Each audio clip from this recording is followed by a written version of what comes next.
Tom, just checking, can you hear me? White, please. Thanks.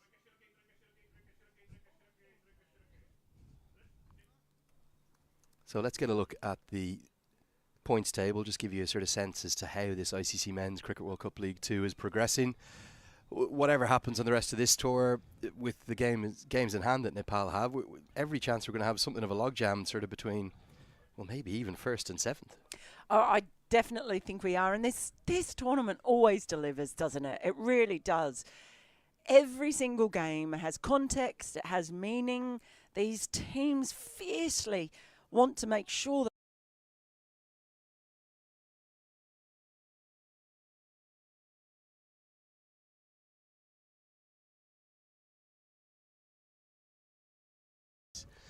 Which, actually, thinking back to when we were doing it, I don't know how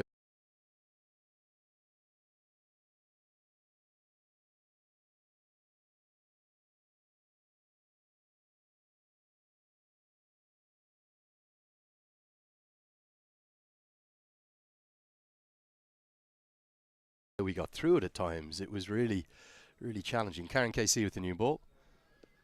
So what that meant was each of the three sides in every triangular series at one point in the series had to play back-to-back games. So you'd have game, day off, game, day off, game.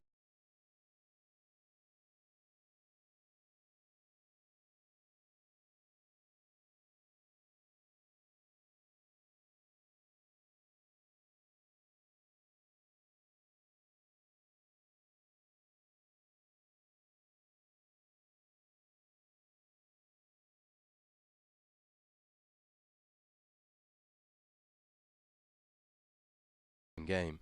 Now it is every single triangular series the same. Game, day off, repeat. So no one is ever playing back-to-back ODIs. I think the record of the teams that played in the back-to-back ODI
morning as it was this morning, but we're already seeing clouds come across, and just seems to be a bit of weather that builds up through the day. But there were showers around.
At 80 was his highest score as well.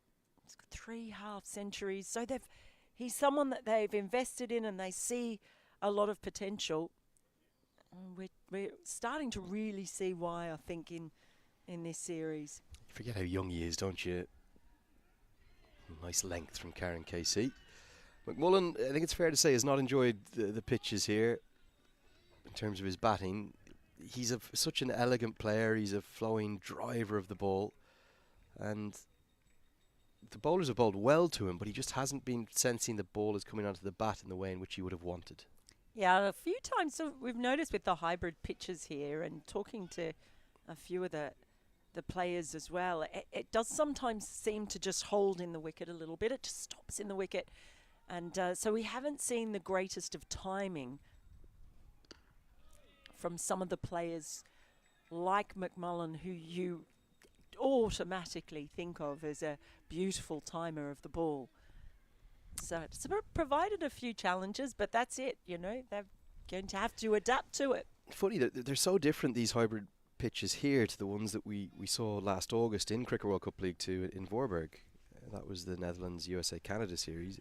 Much skiddier there. They kind of, if anything, maybe because it's later in the year, it was in August, but here certainly so far we tended to see the ball just holding the surface a touch, and for a player as attacking as McMullen, he definitely hasn't enjoyed it. Now, having said that, the bowlers have really done well not to bowl too full of them and not allow him to get after them. So yeah, he's looking a bit out of touch, actually, which is remarkable given what we saw last month in the Netherlands, and he'd be desperate to kind of find a way to get a score today. Given what I've seen of him every time I've watched him play, ever since he sort of came into the Scotland side and became a regular, he's one of my favourite players in the associate scene and in all of cricket. I love watching Brandon McMullen play. He's got so much to offer as an all-round cricketer. Thuds into the pad. So McMullen still won't get off the mark as umpire. So El Ghazi will have a think about it and finally give it his leg, boys. Bit of a tease for us.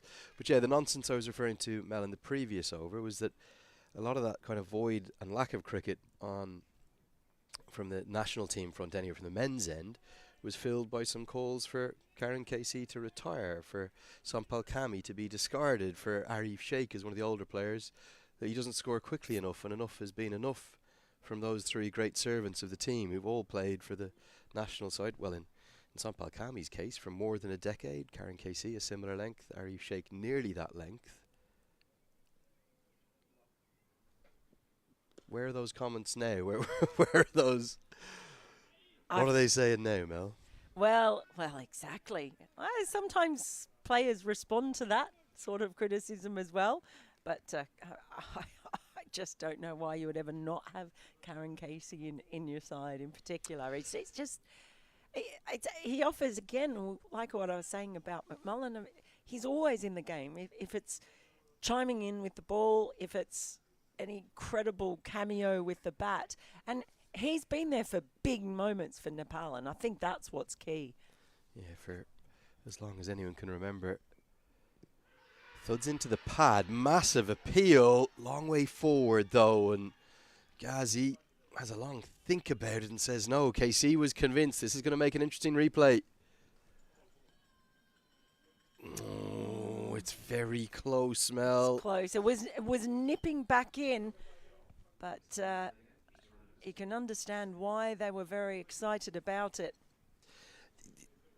It's adjacent, isn't it? Is it going to nip and miss the leg stump, or is it? It does. It did nip back a lot. Maybe it's height. It did nip back a long way. Lot happening. Yeah, basically a lot happening. I think most cricketers, unless you're only a bowler and you bat 11, I think most cricketers will even watch that replay and say they'd prefer that to be given not out than given out, because there's so many imponderables there, and can you really say as an umpire that you're certain that that's going to be pitching in line, yes, absolutely, impacting in line, and definitely hitting if we had the DRS in play, if we had the Hawkeye here. I don't think you could say it for certain, could you? Well, and I mean, you mentioned the fact that we don't have DRS for these games, and they do just get one look at it. We can go back and look at the replay 10 times and try and analyse it and get the freeze frames and draw some arrows or whatever it might be. But they've just got the one shot.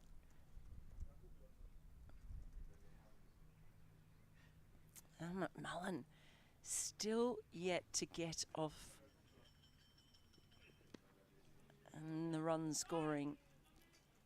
They've bowled really well to him.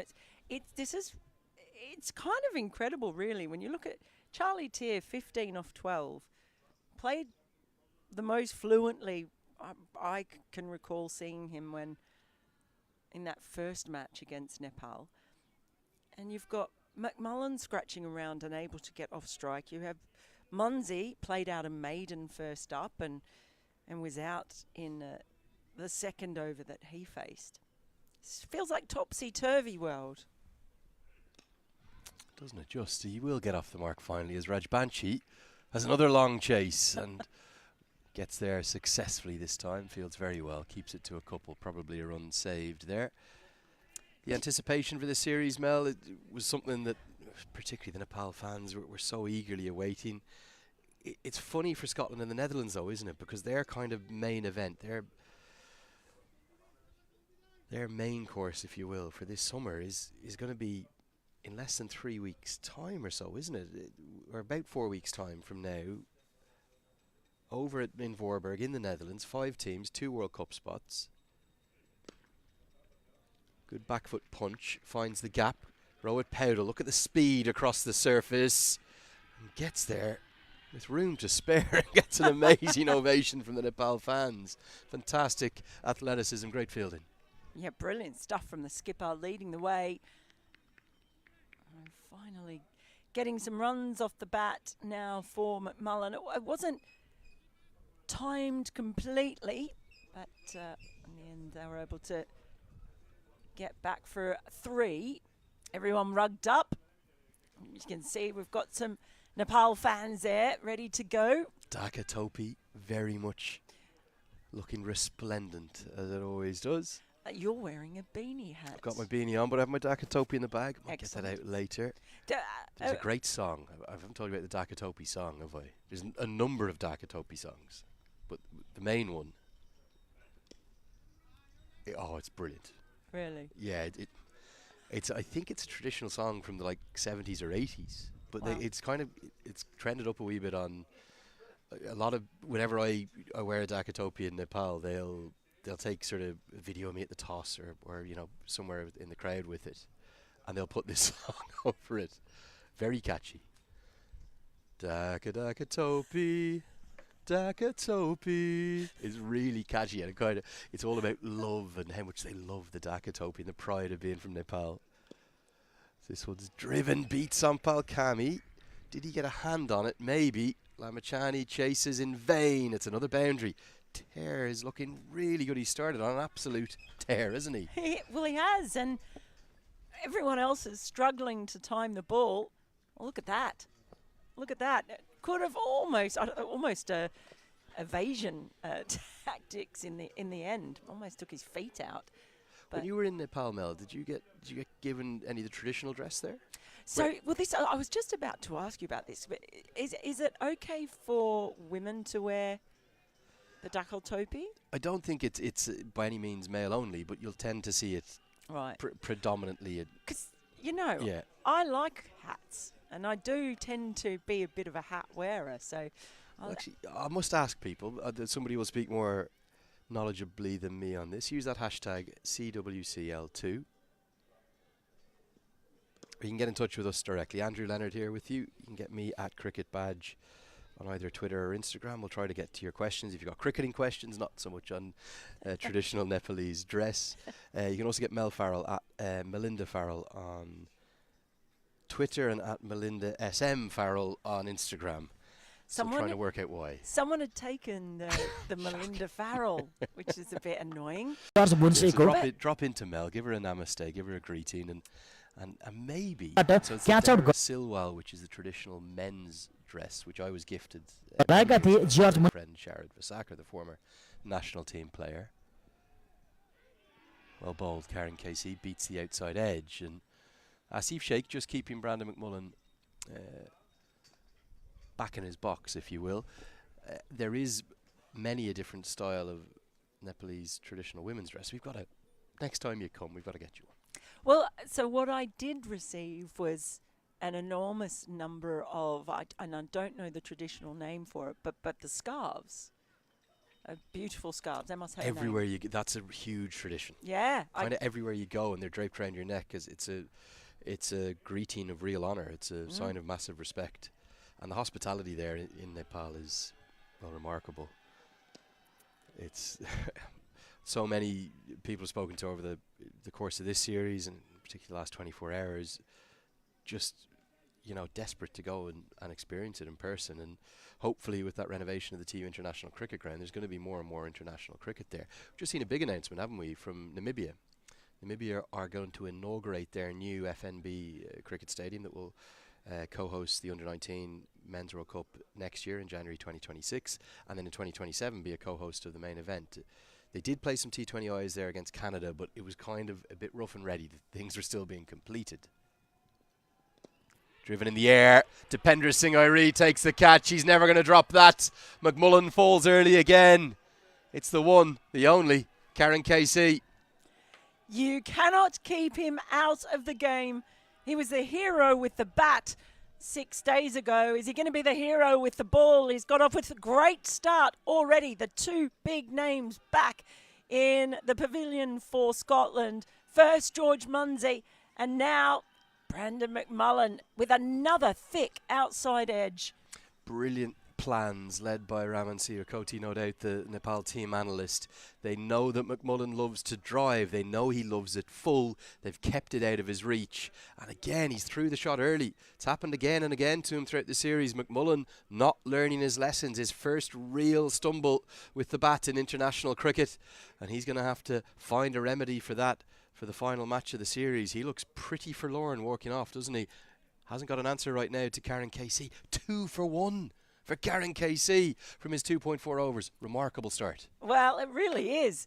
He may, I'll tell you what, he will want to take these conditions up here in Scotland, take the pitch with him wherever he goes, take everything with him, because he has just been on an absolute tear since coming up here to Forfarshire. And this game so far has got a real sense of deja vu about it, Lenny, because again we've seen Munsey and we've seen McMullen depart early. We've seen Charlie Tear looking like the most accomplished of the batters, and now we see Richie Berrington coming to the crease with Scotland in a real bit of bother early. This sounds familiar, this record, doesn't it? Yeah, big pressure. And it's kind of a deja vu of a combination of the game 2 days ago and 6 days ago. 6 days ago, Scotland made 296. Long way to 296 from here. Hits the back pad. Is it 2 and 2? No! Oof. Almost every single fielder was appealing in unison. Karen KC was certain. The only one who wasn't was umpire Icc Wcl2. Now, what's that missing? Oh. Looks very, very adjacent. Richie Berrington looked up immediately, Mel.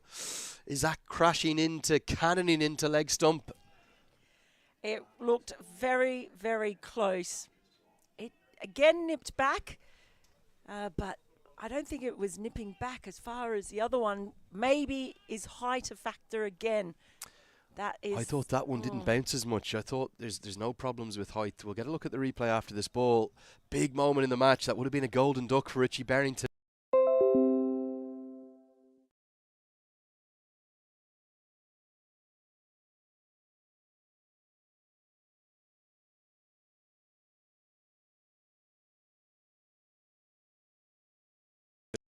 Yeah, Arif Sheikh, yeah. Arif Sheikh will come into the attack. He's just measuring out his run-up. And an early change. That's because of Cammy just proving a little expensive. KC's only gone for 1. Cammy's gone for 24 in his 3 overs. So just wants a bit of control, I think, Roald Powdell. And then the threat will still come from Karen KC at the other end. The Nepal fans, it's only 11:30 local time. We're already into voice, chanting Nepal, Nepal around the ground. It's echoing here across this gorgeous venue. Sheikh will just look to keep it tight. Gorgeous venue. Sheikh will just look to keep it tight now.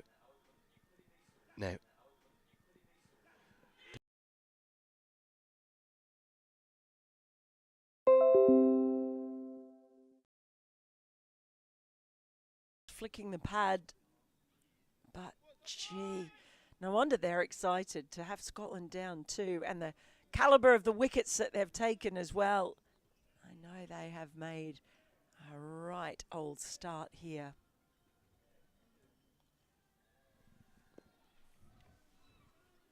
Yeah, there's an enthusiasm there. No doubt. They easily could have got one of those 2 LBWs going in their favour. Berrington, well, he'll breathe a heavy sigh of relief. Again, as we saw with Scott Edwards' decision against Nepal, that was 4 days ago, wasn't it? To win the toss and bat first. Probably not as perplexed as that day I am today. But it did feel like at surface, you'd imagine that they're going to go back for the second. Berrington does a stutter step but gets there. You feel as though feels like a bowling first morning again. 11 a.m. starts. It's not warm. The assistance we've been seeing has been in the morning, not in the afternoon. Yeah, at times in the afternoon it has looked like it's stayed pretty consistent, to be fair, but if it has flattened out a little bit, it has done so in the afternoon. Yeah, absolutely. You think about the kind of latter half of that Scottish innings 2 days ago, the way in which they accelerated. So yeah, definitely some differing opinions out there. Berrington and Edwards deciding to make first use. This one's cut through the covers, but a tumbling Dipender Singh Irene and a flying Roald Powdell keep it to a dot ball. How good a fielding team are they, Mel? You watch cricket all around the world. You watch a lot of the county game, the men's and women's game up at the very higher echelons too. Are there many better fielding sides around the world than Nepal? They've got to be up there. They're so quick. That's the thing. I think they get themselves driven. Just be a single. They get themselves into really good positions early. You see with the catching and the especially when you look at someone like Powdell, the amount of ground he covers, and they're not a very tall side. They don't have big long legs that you sometimes see. It's just really Gulshan Jah, isn't it? Yeah. The rest of the team, I know Karen Casey's probably 5'10", something like that, but there's nobody apart from Jah even close to 6 foot. They tend to be generally as a nation pretty short in stature, and for me they're one of the best fielding teams in the world, but bar none. But I'd agree with your point. I think they might be the fastest fielding team in the world. It's kind of almost हामी 1100 लाइकको पनि नजिक छौं to watch, particularly, well, we'll call out a few of them: Sharky, Cami, Irie, Powdell, Bertel. Those 5, they're all unbelievably quick. Yeah, and that's they make then. I think it's almost a bit deceptive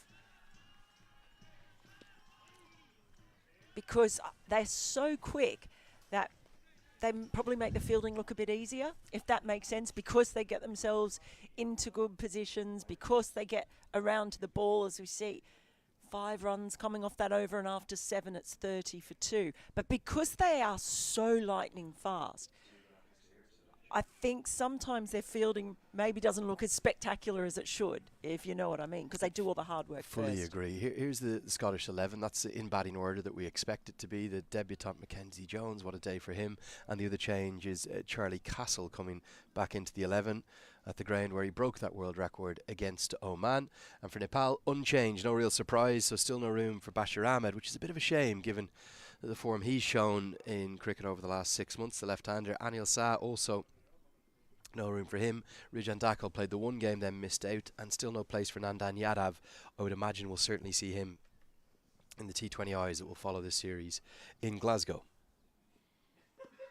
And remember, there's 3 players to come in for those T20Is for Nepal as well, so going to be fascinating to see who goes out, because they've announced who's coming in, but they haven't announced who's going out. Bim Sharkey doesn't really play T20I cricket or much of it. I suspect he'll go home. Maybe Arif Sheikh as well. Again, ODI is his kind of specialist format. I don't know who the 3rd and final player to be left out of that 15 might be. It's going to be a difficult call. Be harsh for a Bashir Ahmed or an Anil Shah if they haven't played an ODI all trip. And Rijan Dakal they're going to want with his slower balls and the left arm seam option. Yeah, it's a funny one. As you mentioned, well, all of the T20s still count internationally as far as helping with rankings go. But that series for Nepal, they can just take that for what it is. And you feel, though, for the other teams, for Scotland, for Netherlands, they will be playing that series very much with the Netherlands tournament, the European qualifiers for the ICC Men's T20 World Cup, following pretty close on the heels. 3 players coming in: Kiran Thaguna, Rupesh Kumar Singh, and then the X Factor, the power and the potential of Lokesh Bam. Looking forward to seeing how he goes. Certainly played a couple of innings in that Nepal Premier League in December where you went, oh, he could be the one. Because outside of, I suppose, Gulshan Jah and Dipender Singh Airi, they don't have... Kushal Bertel up top can take a game away, but they don't have a huge amount of power hitting. Karen KC down the order. So, yeah, getting a power hitter into the team, certainly a good move. That's the 3 that will come in, but as far as I'm aware, it's 15-player squads for that T20I series, so 3 will have to, if not necessarily be sent on a plane home, they won't be involved in the 15-player squad. Interesting decisions coming up. I suspect Karen KC will be kept on. Oh, what do you reckon? If he's not, I am going to stage a protest. Are you going on strike? Yes. Okay, Mel Farrell is officially going on strike if KC is left out of the T20I squad, and I back you for that. I'm with you on that. I'll join you. Oh, there'll be marches in the streets of Glasgow, and led by me. I'm going to get one of the drums or the horns, and I'll be there leading the way. They've started up too, the drums. The music started here already. The Panche Badger is going. You've got 1x, 1.5x or 2x.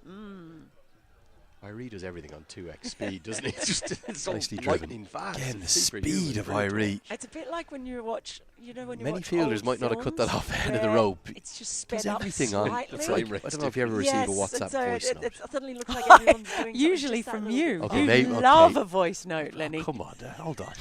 One of my favourite But if things you've when got 3 options on that, ping you've got my phone 1x, and it's a voice note from 1.5x, or Andrew Leonard. 2x. You were telling me you hate them. Irie does everything No. on Send me a 2x speed, message. doesn't he? It's just Send me a it's so voice note. 8 lightning overs bowled, fast. 32 It's for superhuman, 2, brilliant to for watch. It's a bit like when you watch, you know, when you Andrew watch Leonard here with Mel Andrew Farrell. Leonard Reminder here to get with those Mel Farrell. Reminder to get the films where it's just sped up slightly. the frame rate's different. Yes, and so it suddenly looks like everyone's doing something just that little bit faster. It's one of my favourite things when I get a little ping on my phone and it's a voice note from Andrew Leonard. I thought you were Messages telling in. me We'll get to you them hate probably them. I thought after you this No. first Send power me a play was up. message. No. Don't send me a voice note. 8 overs bowled, 32 for 2. To the series. Andrew Leonard here with Mel Farrell. Reminder to get those messages in. We'll get to them probably after this first power play. There's a lot going on in this first power play. This is the state of play in ICC Men's Cricket World Cup League 2. Use that hashtag CWCL2 or message us directly. You can keep it public or private if you want to go into the DMs. At Cricket Badge for me, Andrew Leonard, and then Mel Farrell is at Melinda Farrell and Melinda SM Farrell on Twitter and Instagram respectively. That's the state of play in the league.